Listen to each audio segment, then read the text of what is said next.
Hey everyone, how's it going? So in this video, I'm going to be sharing a website and conversion rate optimization audit that we did for a brand recently in the hemp protein space. So from this video, you can pick up a lot of helpful tips and tricks that you can also apply to your own company if you're an e-commerce store that's basically looking to drive more sales, more conversions through the door, and basically improve your overall website. If you're interested in an audit similar to this, you can go to our website, thrillxdesign.com. Just click on the free website audit tab in the top right, and then you can book a call with myself or my team, and we'd be happy to do a free audit for you as well. So let's get right into the video.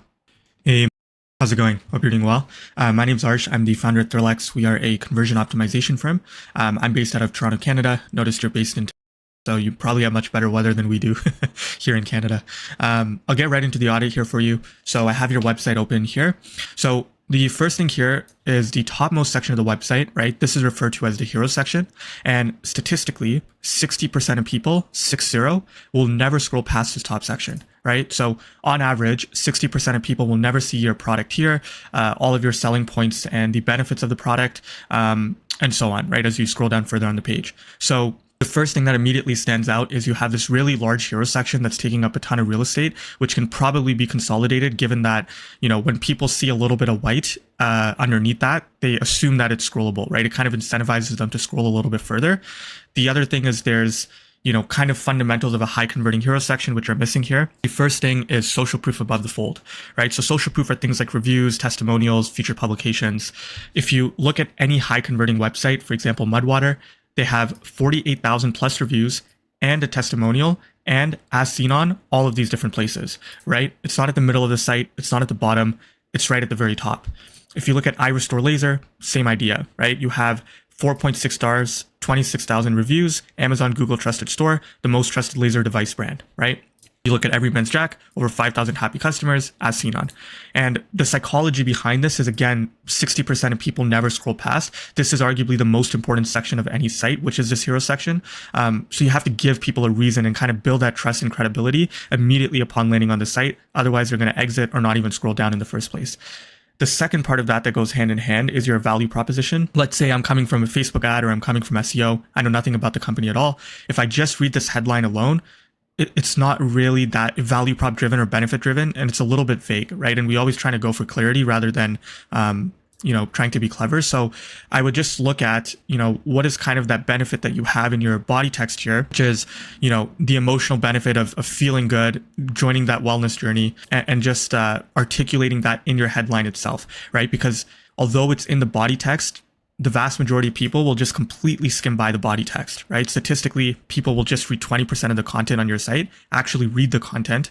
The other 80% of the content, they just scan. So imagine if somebody only reads the headers on your website, right? If I just read this header, if I just read nutrition for everybody, right? I don't really get a clear understanding of your value prop or differentiator versus something like this website where as I go down, it's kind of highlighting the pain points, right? This is a CBD coffee company. So coffee should wake you up. It shouldn't stress you out, right? Less stress and anxiety with every cup, enhanced mental focus in 7 days, right? It's very benefit driven headlines that actually incentivizes me to then click on the shop now button and go further down the funnel as well. Your next big area of improvement is if I click on the shop page, let's go to the product. This might be part of your branding, but in some areas, the text is a little bit difficult to read, especially this one here. This might be something you want to test on UserBrain and see how people kind of resonate with this branding. This might be a bit harder to change, but just as an outsider, just looking at the site, it is a little bit difficult to read and it's not the most legible font, right? And these things all add up when somebody's, especially coming from cold traffic or coming to your website, they know nothing about the brand. You're just kind of increasing the cognitive load for people to digest the content in the first place. The other thing I would look at is, on your product page, so I'm going to switch to mobile, your above the fold section is the most important, which is just this topmost part of the site. And when I look at the, kind of this top part, it's very transactional in nature. You're dealing with the $60 product. So we have lots of clients who have $230, $300, and even $60 to $100. You kind of need more information to get people over the edge to buy. So think about things like icons right above the price, right? Think about more descriptions or benefit sections above. These are compelling value props that will get people over the edge to buy. Not everyone will just buy a $60 product, considering that this is the topmost part of the site and that's where most people will spend their time, right? People might not even reach this section, and that's where clarity comes in. The other thing that I noticed straight away is that there's no reduction of FUDs. So there's a concept in conversion optimization called fear, uncertainty, doubts. Short form is FUD. frauds. So this would be things like your money back guarantee. What happens if somebody's not happy with the product? What's the return policy? What's the shipping threshold? That all needs to be articulated generally underneath the add to cart button, right? So I don't really see that here. And again, that's where majority of people will spend their time. You'll notice substantial drop off typically after the add to cart button.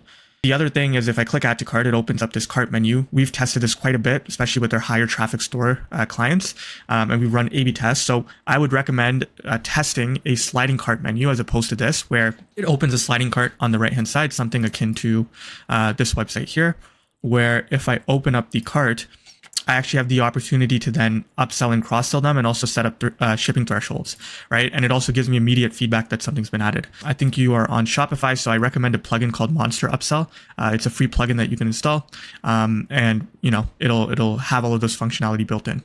So I'd love to do a more detailed audit, but hopefully this was helpful. Let me know if you have any questions on this in the meantime.